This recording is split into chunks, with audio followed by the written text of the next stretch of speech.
Wesen Waizia Jah Nox and DJ Master Wesen Waizia Jah Nox and DJ Master Jah Nox iwe chingotora iwe futi chingorora chingotora mukadzi wako wegurora iwe kani chingotora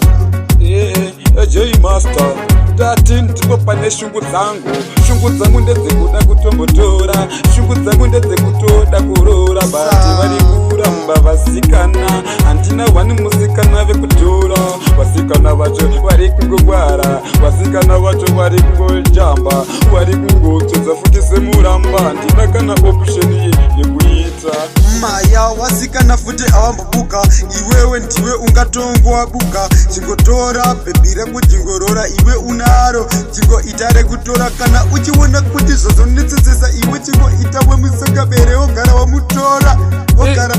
Tora hausi kundifuira here ndikazoita musengabere inyaya yacho inozopera mushere handizoperi ndawa kujeri here ndikatohonda ndiriko katujeri kutochembera kuita zimudharaka zikuru kutomera mazindebvu kutoita makuru ndiri kujeri nyaya vakundibudza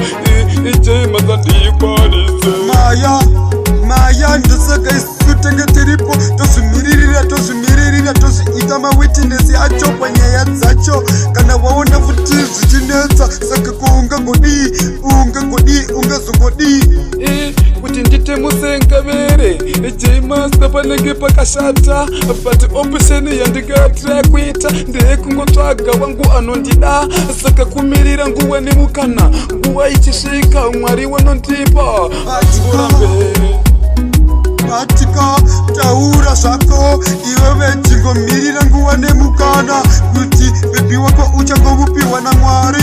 ende anotongobva kuna mwari usakunyanye kutongoda kutozvimhanyira kana zvichiramba iwo chingosiyana nazvaiketa regai nditombomire J Master ndakuzvigamuchira ininiwo ndakutsvaga nondida netaimu yangu futi ndakadzigama kwete kuda kuzvimhanyisa ndaona hapana kwandinosvika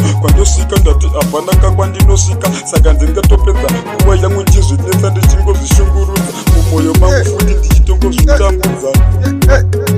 inzaka ndosaka inini ndakazoimba waitonditi ndinenge ndiri kutongoramba ona saka ndakatodirido rinotemesa misoro nekuti ndenge ndazviona ndakatomboti ndazvichata ndaiziya kuti zvinorwadza songo yako inondipinda mbanama inokupinda kandoziya ndiwe mumwe muridzi wayo tiiterera ndotoona kuti imeseji yangu tatozviona zviketa kuti zvinhu zvako hazvina kumbokumirira manake zvakandishatira